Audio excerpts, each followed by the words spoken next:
Good morning and welcome to our webinar. This morning's webinar is on strengthening workplace relationships and building connection and trust. I'm absolutely delighted to be joined by Dr. Kiran Sidhu and Dr. Jenny Burns this morning, both of whom I've had the opportunity of working with. Kiran in some great depth, and I've seen this being delivered, and I've seen her passion within the workplace arena. So really, really nice and happy that everybody's getting an opportunity to see that this morning. Just a little bit about Kiran. Kiran's a clinical psychologist with a background that spans community work, third sector organisations, local authorities and independent practice. I know she doesn't look old enough. Her passion lies in supporting and connecting with people, understanding their culture, ethnicity, religion, language and life experience. There's a lot more than that, but when we give you this slide deck towards the end, you'll see that as well. So I'm just going to share my slides now, so you've got that to look at, and also then Jenny's as well. So give me a moment.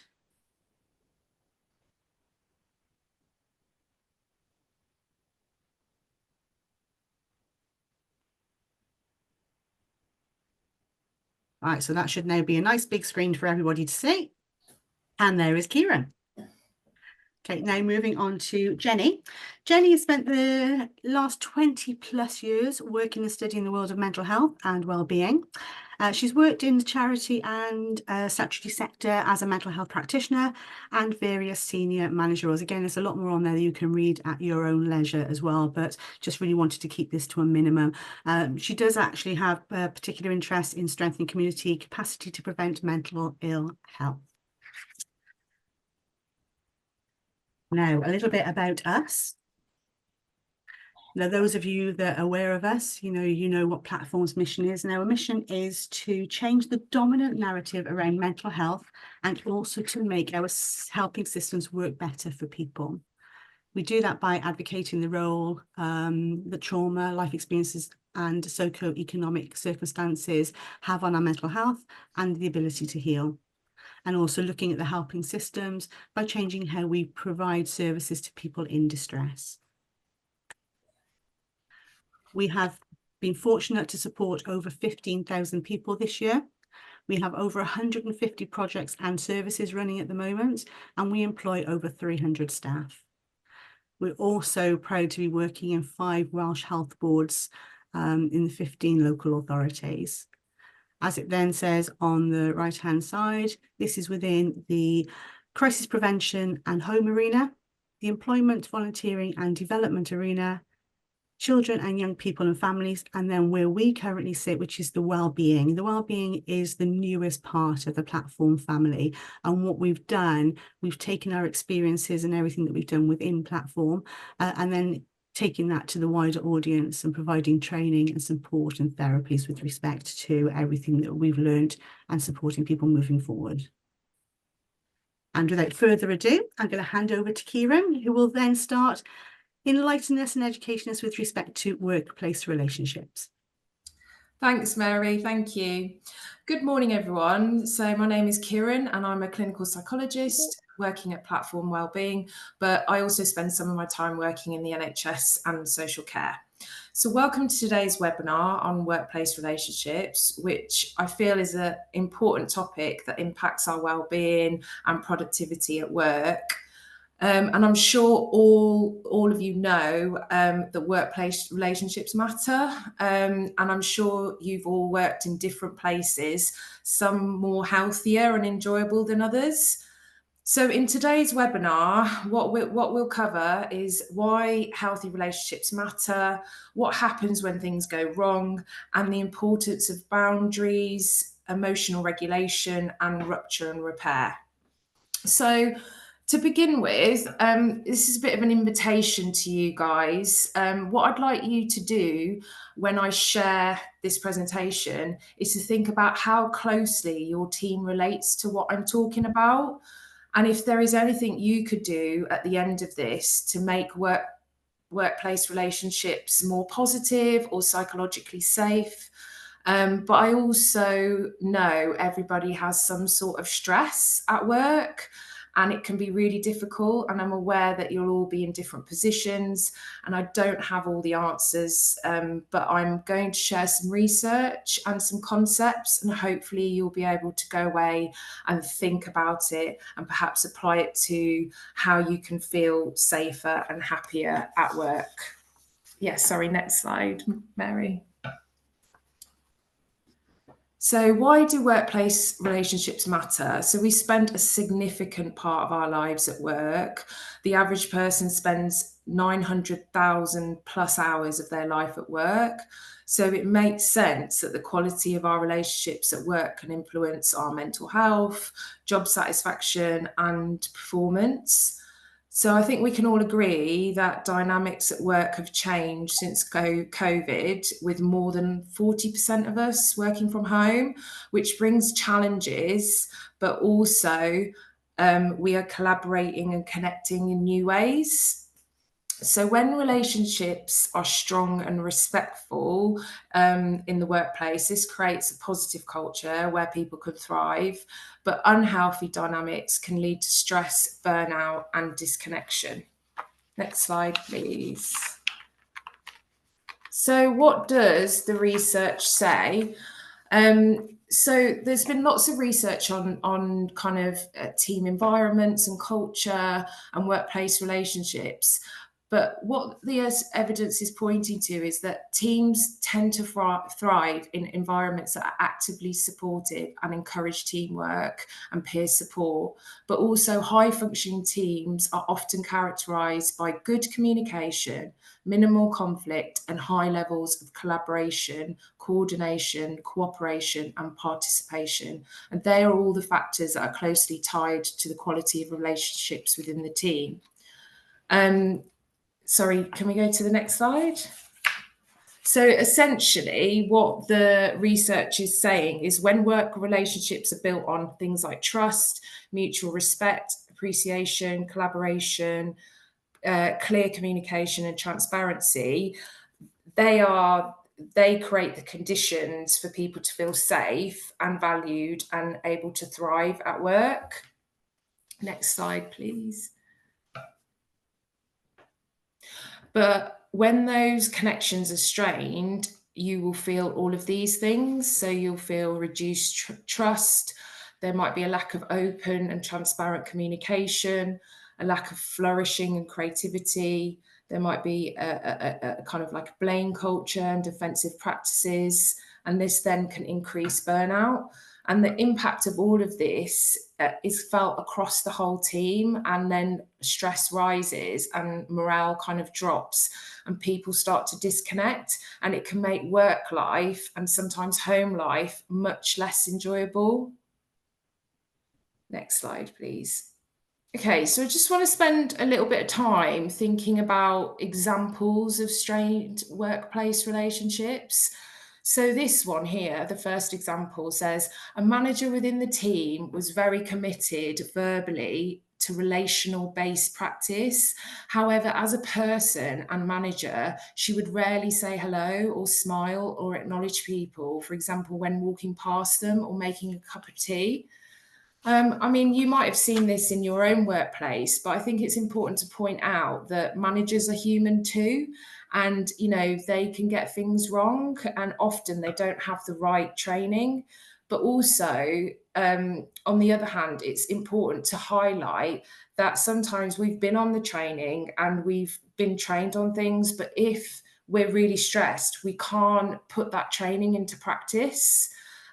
So this example, it could be you, it could be your manager, it could be anyone that you work with. And this is why the concept of rupture and repair is really important in relationships. So what I mean about when I'm talking about rupture is that any relationship that you have in your professional life or even in your personal life, you experience ruptures in relationships, and that's absolutely normal. A rupture is a breakdown in the relationship, and it doesn't matter how many ruptures you have, it's all about how you do the repair. And what I mean by repair is, can you say sorry or take ownership or responsibility for your part in the rupture? That's the bit that makes the relationship stronger. And so this is a really key concept when we're thinking about relationships, not only at work, but in our personal lives as well.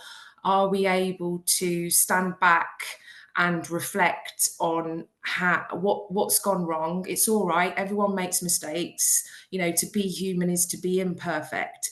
But are we able to then approach that person and kind of facilitate a repair? So that's one example. Then the other example is a team is sat in team meetings with their arms folded, with blank facial expressions, texting on their phone.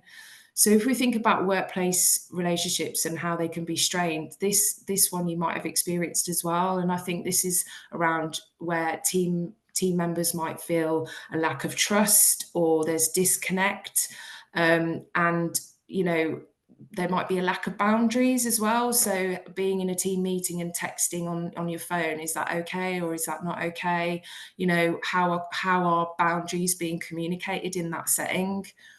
So the next one is an example of a new starter has arrived, and he wasn't acknowledged or welcomed, and there was no induction plan in place. Now, I think when we get a new job and we're joining a new system, which is like a new team, how we join that team is really important, and how things are communicated to that new starter is really important. So, being able to go into that workplace as a new starter and understanding what the team traditions are. So, for example, everyone chips in for the tea and coffee. This is an open air office, so no one's got a set place. You can just sit wherever you want to sit. I think all of those kinds of things are really important for when a new person is joining a team. It's that how do we do those relationships, and also having a plan and a structure for that person for the upcoming weeks is important, so that they feel grounded in what they're doing, and then it helps them also interact with other team members as well. Okay, thank you. Can we go on to the next one? So here is a diagram I came across, which is a continuum to represent relationships in the workplace. And it can be used as a tool to build awareness of where our working relationships are and where we might want them to be. So if you look on the left-hand side, relationships on the left are characterized by dysfunctional, separate, or coexisting, so being more fractured. And relationships on the right-hand side are being transactional, collaborative, or trusted, so being stronger. But I think it's important to know that this is not led by individual relationships. It's a whole team culture and ethos.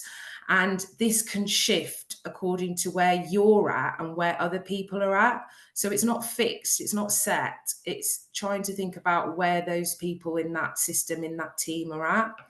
So I'd just like to take a few minutes for you guys to just think a little bit, invite you to think about where you would place yourself currently on this continuum, and what responsibility can you take in moving up the continuum, whilst also being mindful that sometimes a team culture doesn't make that easy.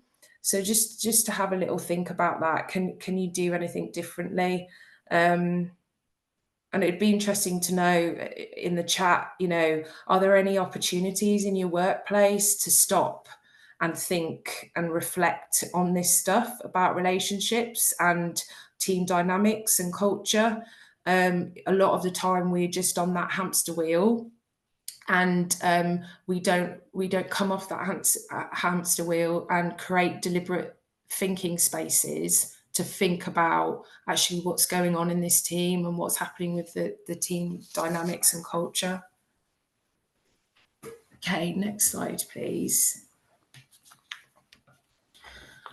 Okay, so we're going to move on to talk a little bit about attachment theory and why it's important when we're thinking about workplace relationships. So when we think about attachment theory in psychology, we're usually referring to the infant-parent relationship, but attachment theory can be applied to all relationships, including the ones at work. So in simple terms, attachment theory helps explain how and why we connect to others the way we do, and it helps us understand our emotional and communication patterns.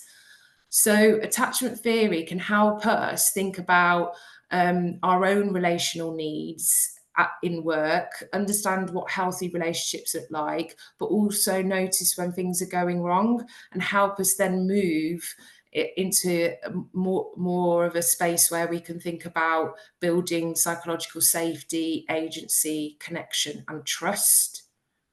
Okay, next diagram. So I think this is a lovely diagram. And this diagram is looking at creating relationally healthy and trauma-informed organisations. And you'll see that it's a circle graphic, and I find that really helpful when we're thinking about when relationships are healthy at work and what they look like. So if we start at the hands, so where you can see the hands, and it says managers, policy, practice, and systems. The hands are, sorry, just if you could go back for 1 second, thank you, sorry. So the hands are us as not just managers, but also colleagues. And the hands represent that psychological safety net. So what I mean by that is that you're always in the background having this relaxed presence, and you're balancing having clear boundaries and empathy for a person when things go wrong. And this is likened to the example by Dan Hughes, who's an American psychologist who talks about this idea in parenting. So this is the illustration by Dan Hughes, which I find incredibly powerful, where one hand is representing care, nurture, autonomy, connection, and warmth. And the other hand is illustrating kind of boundaries and structure. So what we're trying to do is balance those when we are the hands for someone in the workplace. Next slide, please. Oh, yeah, that's it. Thanks. Thank you. No, yeah, that's it. Sorry. And so what the hands are doing, if we think about the workplace environment, is that it's helping the person grow in the workplace, as well as comforting that person when they're facing any distress. So at the top of the circle, you can see that the relationship needs to encourage your development, whilst also providing those structures and boundaries and being open. And they need to be curious about how you're getting on, if you need any help or support in your role. And then if you look at the bottom of the circle, it's about thinking about how emotionally available you are in that relationship, and if you're present, or a lot of people kind of, when you're in the workplace, look like they're really busy, and you then can't seem to approach them when there is a problem or you want to ask them for help. So being able to be present and reflective is really important, and that's kind of illustrated at the bottom. So these are all the components that are really important in a healthy relational organization, but a lot of these are often missing for various reasons. So things like levels of stress and burnout, or lack of funding, and things like COVID getting in the way.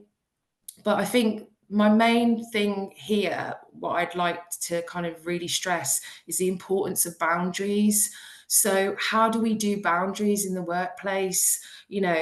I'm sure a lot of you have often said yes to something when really you wanted to say no. And a lot of you might avoid kind of conflict because you want to keep the peace, or you don't like conflict, or you want to protect your reputation. So, that might help in the short term, but in the long term, that's building up resentment, and it's then having an impact on your well-being and how you perform at work. So yeah, I think boundaries are a really important key thing here, and thinking about how do you have boundaries with your colleagues, but with your managers, but also how do you do boundaries as a team? So are you able to say to your manager, this is how I'd like to receive feedback?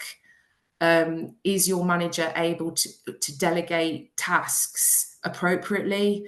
Do you have the right breaks, like lunch breaks, and are you taking your work phone home?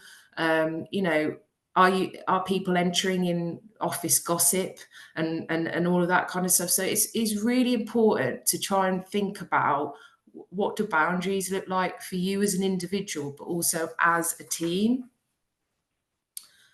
Okay, sorry. So next slide, please. This is the one up. Thank you. Okay. So so far we've talked about rupture and repair as a key concept, and we've talked about boundaries. We're moving on to now thinking about emotional regulation and nervous system overwhelm. So what that means is we're looking at how do we feel in our bodies when we go to work.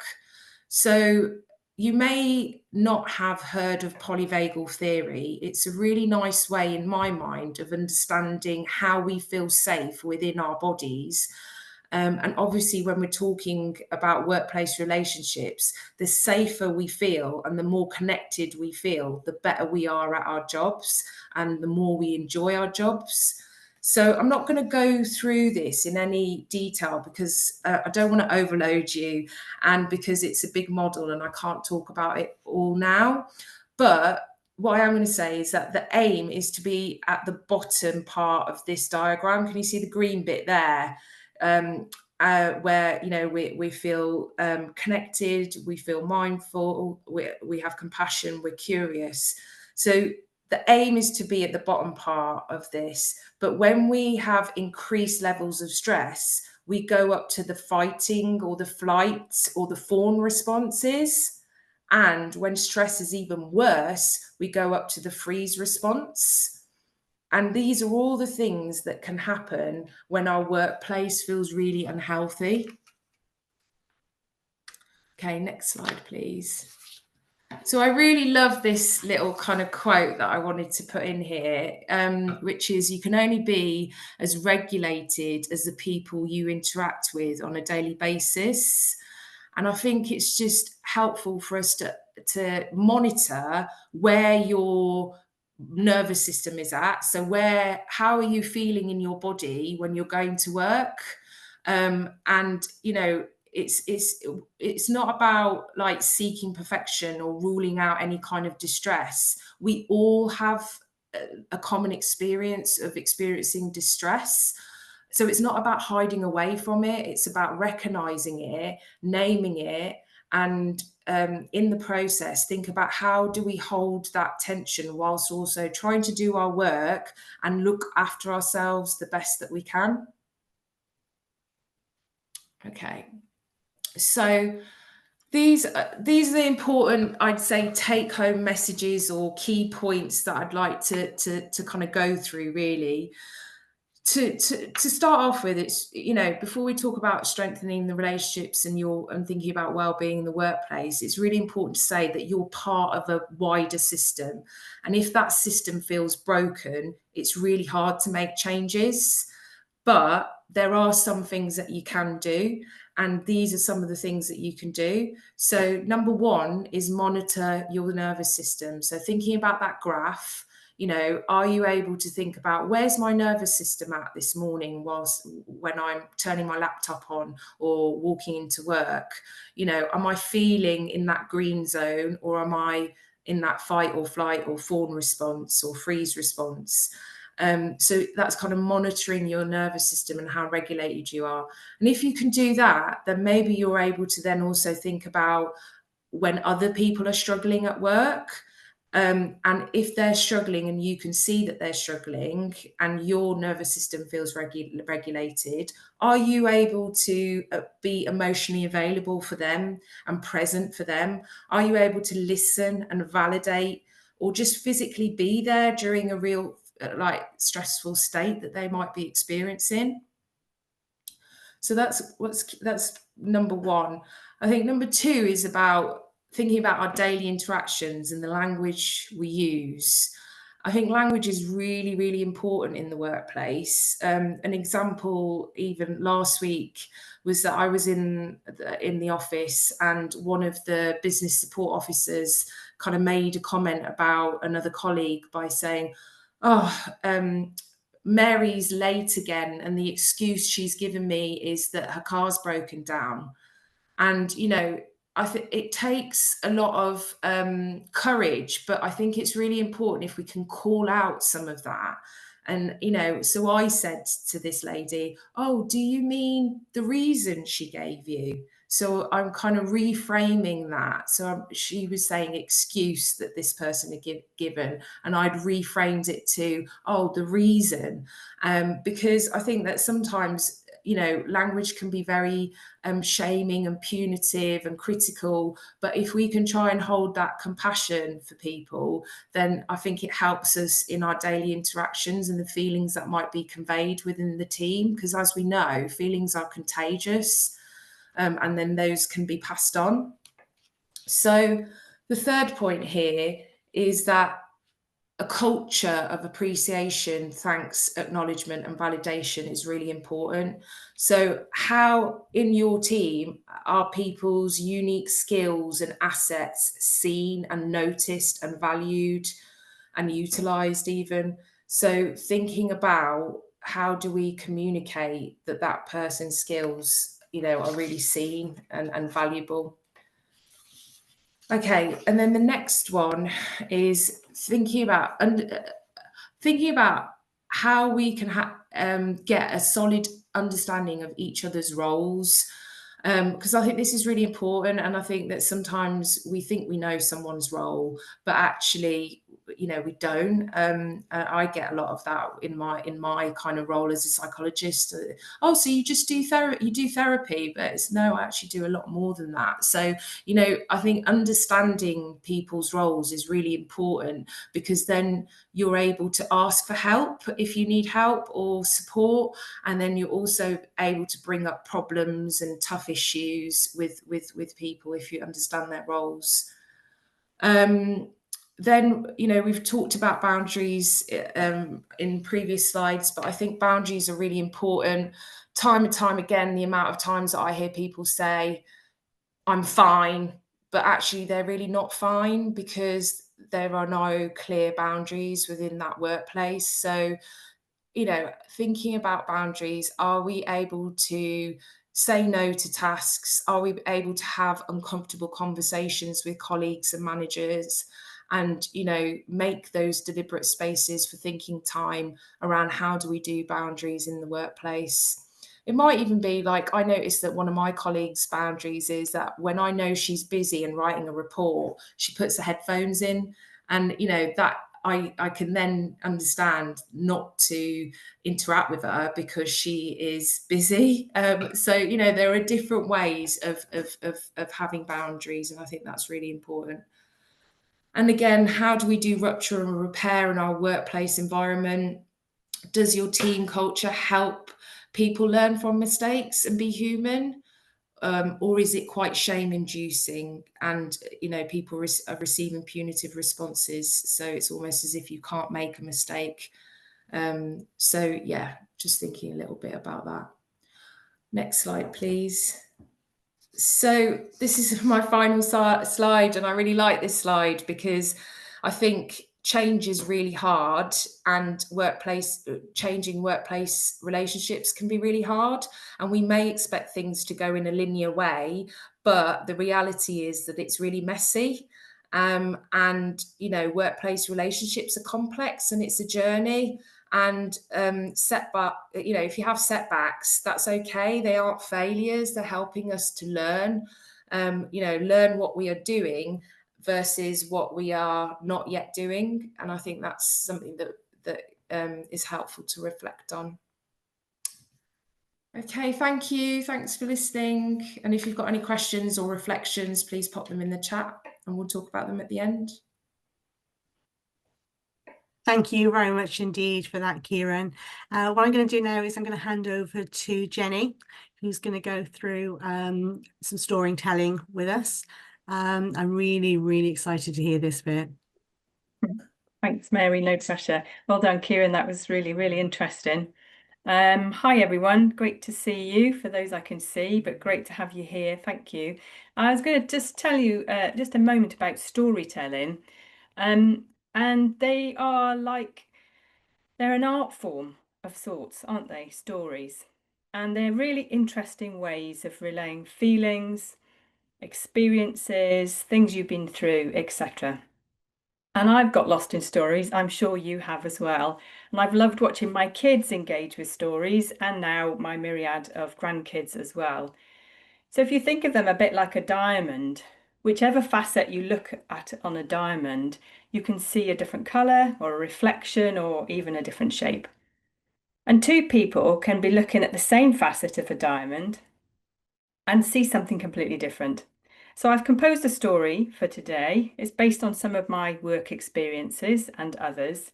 So I hope that you are sitting comfortably, and I shall begin. It's called The Judge, the Jury, and the Wrongly Accused. There was once a man who was on a journey.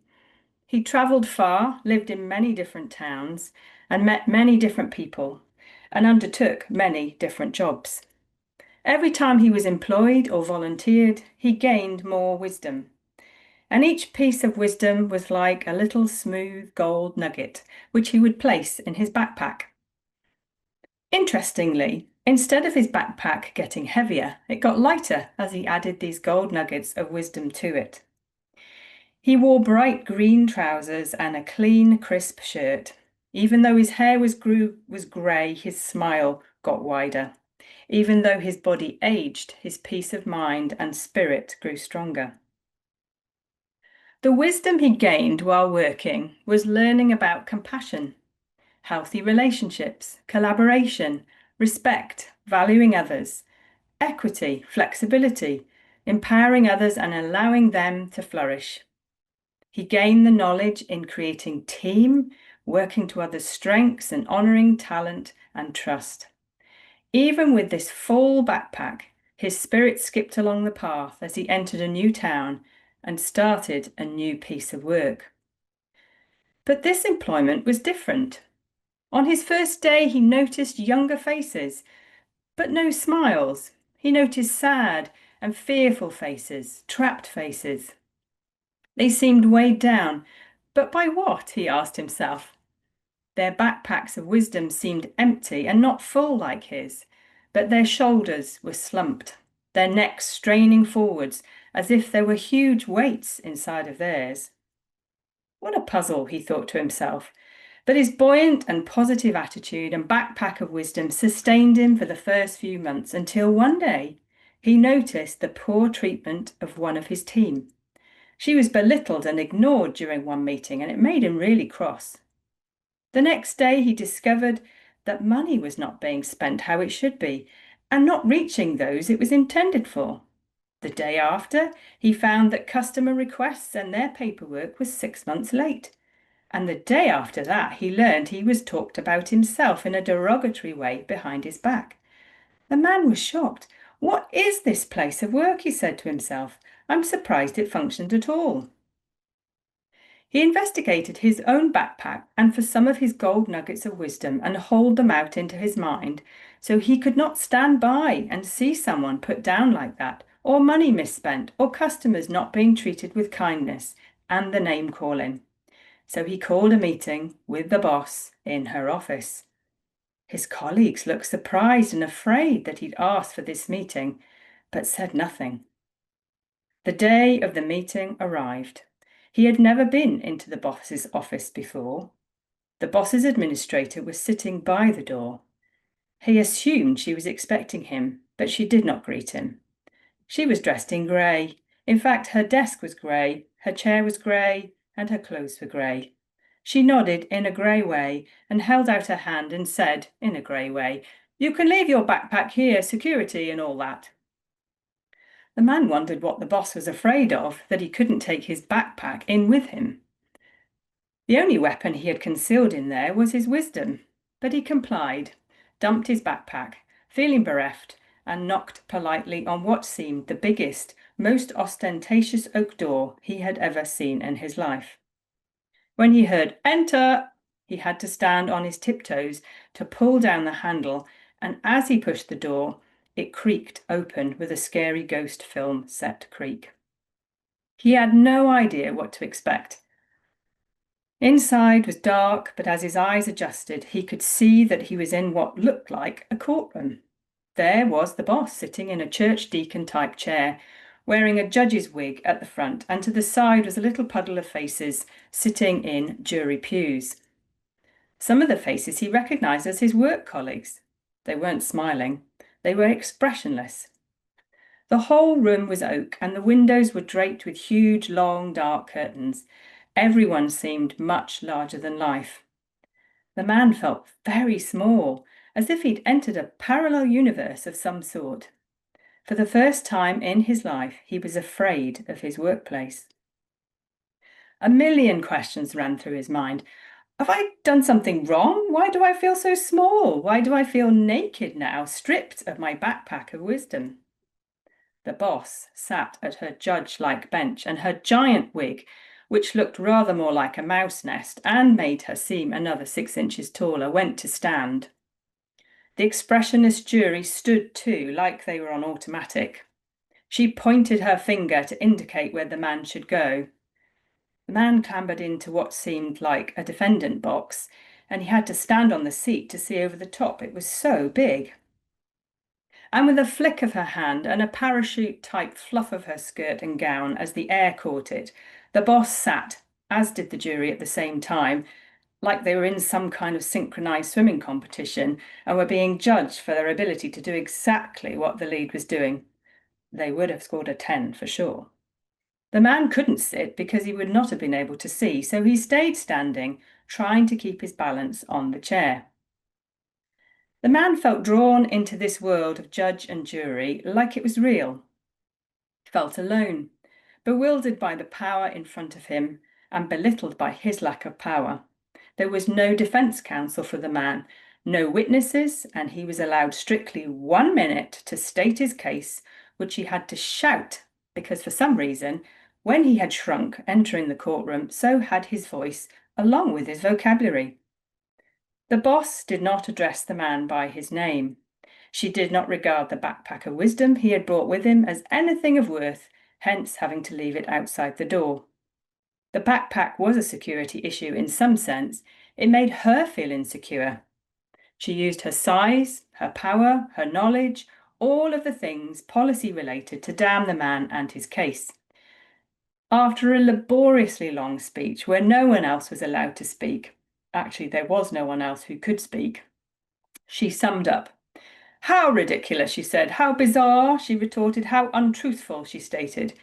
And then she looked to the jury to ask for their verdict. "Guilty," they all replied in a monotone voice, all in unison, as if they had rehearsed this many times.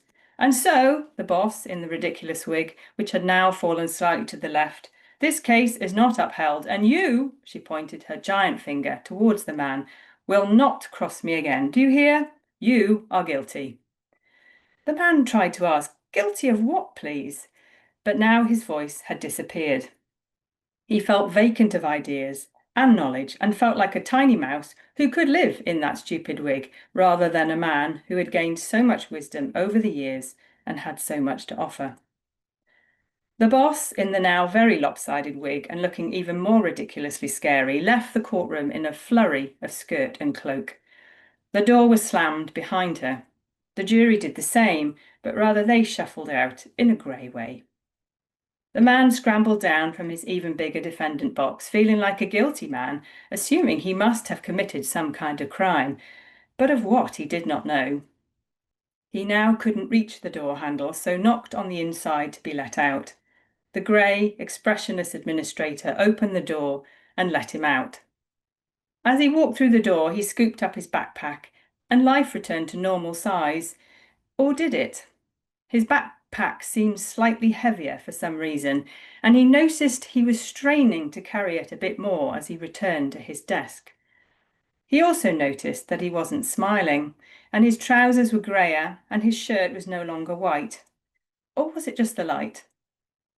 The nightmare of the courtroom experience had changed him somehow. When he looked in his backpack, he noticed with a furrowed brow that the smooth gold nuggets of courage were missing. He also noticed the beautiful creativity nuggets were completely gone, and the motivation nugget was much, much smaller. But what was this? There were a few jagged rocks in the backpack. Where did they come from, he wondered. One rock was called mistrust, and the other withdrawal. That is strange, he thought to himself. But as hard as he tried, he could not get them out of his backpack. So he sat back into his chair and felt another rock drop in. This one was called surrender. He sat at his desk, leaned against his knobbly backpack, and chomped alone on his new, warm, white sandwich, which had a distinct lack of flavour. He opened his email box with a sigh. He strained his neck forwards as his backpack pulled against his shoulders, and he moved uncomfortably as the rocks now dug in his lower back. Wow. Exceptionally powerful. Thank you very much indeed, Jenny. Yeah, any thoughts or any questions or anything that that has evoked in people's experiences, or anything anybody wants to bring to us at the moment? I agree. It's absolutely relatable and very, very powerful. It's going to take a bit of mulling over, I think, Noreen. Yes, I think there's lots in there for us to pick apart. And I want to say thank you to Sean and Noreen for answering some of the questions that came up into the chat during Kiran's piece as well. So thank you very much indeed for that. It does take a while sometimes for stories to sit, doesn't it? And then think back over them and go, gosh, yes, that did mean something, but I'm not quite sure. And maybe it just ends up changing you in some way, but you're not quite sure how that is. An awful lot of comments saying that it resonates, and I think, rather than people coming and asking questions over it, I think it's more that reflective opportunity for us to say, well, actually, yes, we've all kind of experienced some of that or know somebody that has. Yeah, I think it was really powerful. Thanks, Jenny. I just think that storytelling is really important. And I think that sometimes when we're in a situation, and it can be quite, if we're experiencing, say, discrimination or harassment at work, those kind of traumatic events that happen at work, we can't always organise our thoughts. And actually what you've done there is put a narrative really coherently around how, and using the metaphor of the courtroom and the jury and the judging, and how critical things can be in the workplace. Whereas actually, we know that what we need is for people to kind of, you've said this before, be our cheerleaders and kind of, really be supportive. So I think that was really, really incredible in how you wrote that. Yeah, I just want to comment on a note here from Becky. Absolutely. We have to really remember who we are and not to let the system bring us down or darken our colours to grey. And I think the one word that stuck out for me in that in particular was surrender. And I think, that's the one thing that he did, which we all do at times, is that you just get to a stage where you just can't fight the fight and you feel disempowered and you just feel like you have to surrender. I wanted to offer empathy for a couple of the chats that people are saying they've experienced something similar, and I do feel with you for that. And I'm sorry that you've experienced that. If you can't change that system, then get out. If you can change the system, great. But sometimes you just can't, and you have to look after yourself. I think that's really, really important. I think that came through really clearly when you were reading the story, Jenny. Like the thing that stuck out to me was like how strong he was to start with going into that role. And then how quickly that was just like sucked away from him because of the surroundings he was in. I thought that was depicted really well. Well done. It kind of it makes me think about that famous kind of quote or saying around if a flower doesn't grow, you can't change the flower, you've got to change the environment. And it's exactly that, isn't it, really? In order to flourish and grow at work, it takes everyone in the environment to have a shared vision or shared goals or perspectives, and have that mutual respect and understanding of each other. And I think that sometimes can be really difficult. Someone's mentioned in the chat that how you can easily slip into a new and different culture, which I think is so true. To be able to stay true to yourself and who you are and the values that you hold, it's very easy to become something else. And you look back on it and you think, is that me? Or I just become grey like everybody else. So then that's not easy. And the way probably to have that, to keep yourself, is to have good relationships outside of work that you can reflect on and reflect with, if you don't have anybody in work. Again, another comment here. As a manager myself, it's hard to keep a team on a positive level when powers above become grueling. Absolutely. We all work, a lot of us work in environments where it's the powers above, it's the commissioners, it's those kind of things that just have ultimate control, and you really can't always keep a team on a positive. We can do the best we can with the presentation that Kiran, with respect to the reflective practice element of it, and looking at the trauma-informed and encouraging and nurturing the team with respect to the trauma-informed organisations. But it's very, very difficult to do that all the time.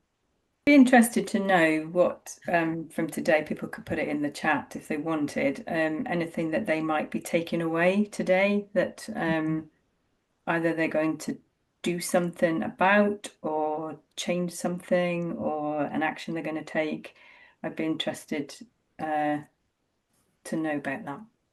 I absolutely agree. As humans, we generally don't like change, and we don't, even though it's part of our lives. I think Megan's got a question. Over to you, Megan. Can you hear me okay? Yes. Yeah. No, sorry, just some reflections really. So thank you all for what you've shared. It's been really, really insightful. I work within support services, supporting people with cancer, and something I've been trying to help with is people's return to work, and what that looks like once finishing cancer treatment or when they're working through treatment. And Jenny, just the visualization of the different kind of rocks that they're carrying despite their best efforts really, really resonates. Because people want to stay with their work, they want to be employed, they don't want to leave, they want to be able to go back into the workplace, and sometimes it really feels like the odds are just stacked against them. And whilst you assume they'd be met with empathy and understanding and patience, unfortunately that structure isn't always there and isn't always in place.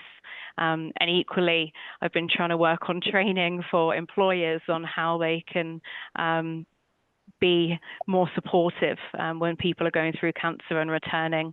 And then personally, I've been having a lot of focus groups, and it's always shocking, isn't it? The charity sector, the health sector, the psychological support sector, where people feel completely unsupported by their colleagues and their managers and their organisations, because the focus is on the people that we're helping. And whilst that should be a strong focus for all of us, of course, it's a real shame that that's just my experience of those professions in particular, but it's a real shame that sometimes that's forgotten amongst colleagues and different members of the team, to show that same compassion and understanding to each other, not just the service providers or the people we're supporting. So you've left me with a lot to think about and reflect on. So thank you very much. Thank you, Megan. Thanks, Megan. And I hope that you can add something into your training then, or dialogue with us perhaps about something we can support you with. But the rocks and the gold nuggets, yeah, jagged edges and smooth rocks is a powerful analogy, isn't it, of things that can be helpful or unhelpful. Absolutely. Thank you. Right, okay, so we're approaching 5 to 12 now. That 55 minutes has absolutely flown by this morning. So just really want to, if anybody else has anything, pop their hand up. If not, then we'll bring things to a close. I'll just go back to sharing my presentation just so we can give you some information with respect to platform wellbeing and next steps. Right, okay, so this is the Rogues Gallery. Those of you that have had the opportunity of attending quite a few of the webinars will be more than familiar with Pete Johnson, who's our commercial director, and also Dr. Charles McCarthy, who's our head of training and delivery. I'm Mary Rogers. I didn't introduce myself at the beginning, so apologies for that. I'm the business development manager for Platform Wellbeing, so I hold a lot of the relationships and am normally the first point of contact with any inquiries or any questions that people have with respect to the services that we offer. And then just towards the right-hand side there, we've got Dr. Catherine Potter, who is our head of therapies, who looks after the clinical supervision, the counselling, and these are services that we're starting to see become a little bit more asked for. We always understand that there's anxiety, there's stress, there's burnout, there's an awful lot of inquiries with respect to our workshops, but we are actually starting to understand, and people are starting to understand, the importance of supervision within their work, especially if they're frontline. And also then, as Kiran also touched on, the reflective practice element of being able to have that space to sit down as a team and collectively discuss, you know, the boundaries, the challenges they have within the roles. That's exceptionally powerful as well.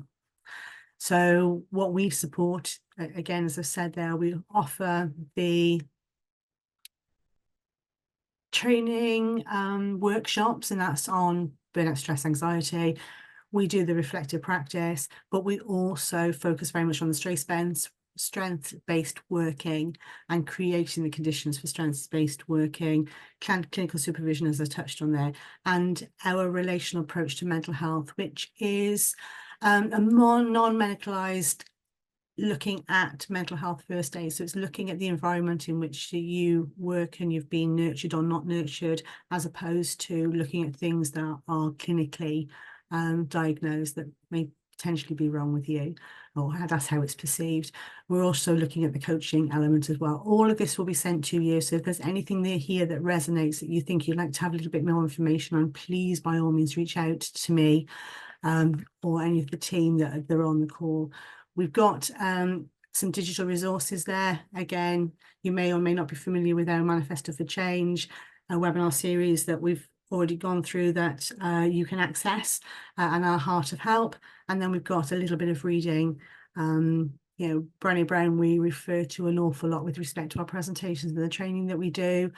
But so it's all there for you to have a look at it if you desire. And it leaves just me to bring things to a close and thank everybody indeed for joining us today. Hope you've got something out of it, and I look forward to the next webinar. Thank you, everybody.